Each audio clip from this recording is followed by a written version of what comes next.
Hey, welcome to another episode of the Snap Fantasy Football Podcast. And I'm your host, Mack. Typically on these rants is Landon. You can get him at Lando_FF. You can get me at the handle below. We're talking about Leonard Fournette, and you're probably here because you heard that he was released by the Jacksonville Jaguars. And that is correct. Sad, but true. People are speculating as to why he was dropped by the team, but the best answer for this is they tried for about 10 or so months to get a trade done involving Fournette, and they just couldn't find a suitable trade partner, so he has been released. Just reading a quote from Adam Schefter that sort of clears the whole situation up. Jaguars did all they could to trade running back Leonard Fournette in the spring and then again this summer. But as Jaguars head coach Doug Marrone said today, we couldn't get anything, a fifth, a sixth, anything. We couldn't get anything.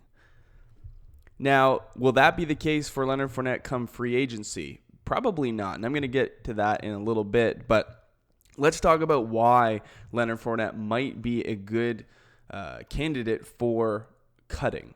Now, we all know that he was drafted fairly high. He was the 4th overall pick coming out of LSU in 2017, and the Jags basically invested in him.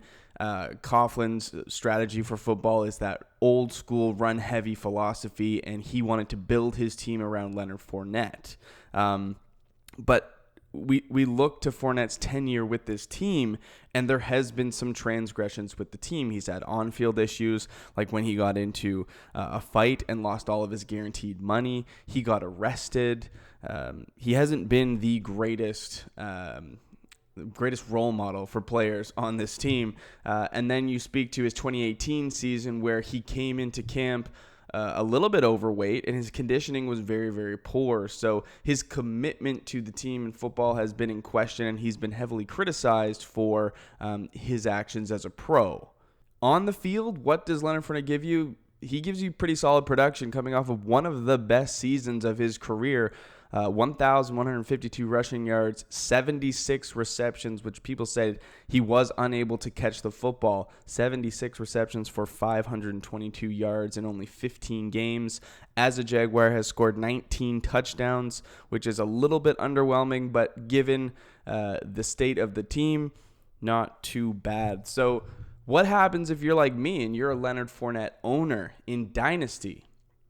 Or you just did your draft yesterday and you drafted Leonard Fournette in the 2nd or 3rd round.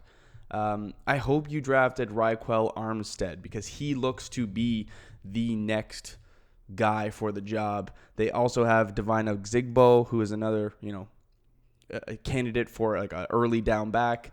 And then they have Chris Thompson, who projects to be a really good 3rd down pass catching back. Where would I put my money? It would be in Armstead. Who knows if we see like a Devonta Freeman signing. I don't think that move makes sense if they're actually tanking, trying to get like a Trevor Lawrence or a Travis Etienne or a Najee Harris, whatever their MO is going forward. We don't know, but if that's the speculation, I think that they would not sign Devonta Freeman.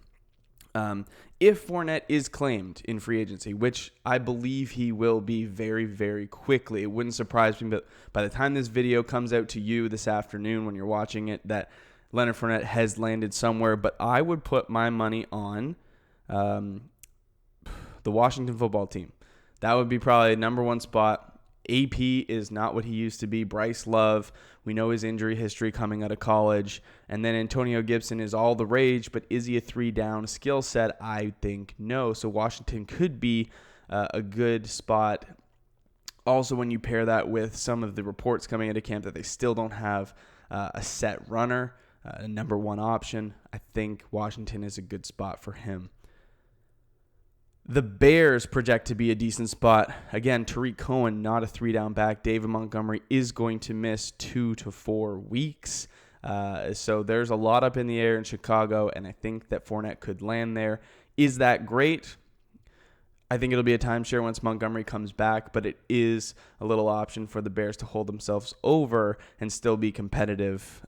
So we'll see. The Patriots. Now, this is would it be crazy to think that Bill Belichick would, browse around the scrapyard to find a potential league winner? No, man, it's 2020.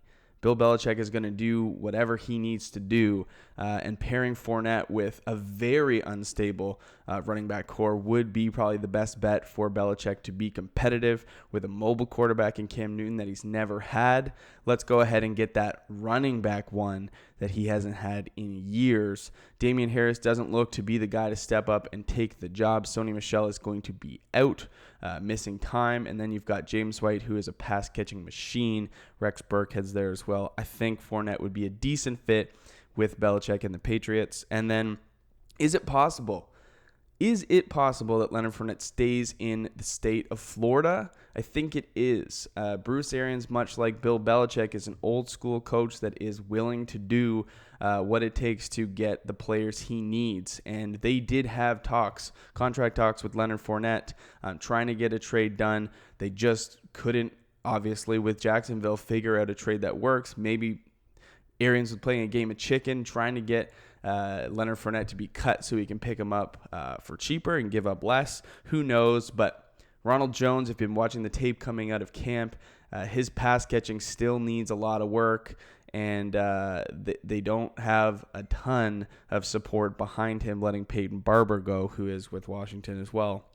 So I could see him joining the Bucs. That would be a loaded offense given Tom Brady, Chris Godwin, Mike Evans, now Leonard Fournette, Rob Gronkowski. Holy, that would be a squad. And then Dolphins.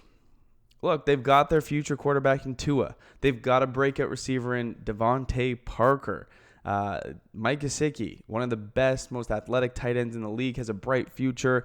I could see Leonard Fournette joining the Dolphins and doing quite well there. Only has to beat out Jordan Howard and Matt Breida, which is a far cry from competition, in my opinion. So those are the 5 spots I think that Leonard Fournette could get to.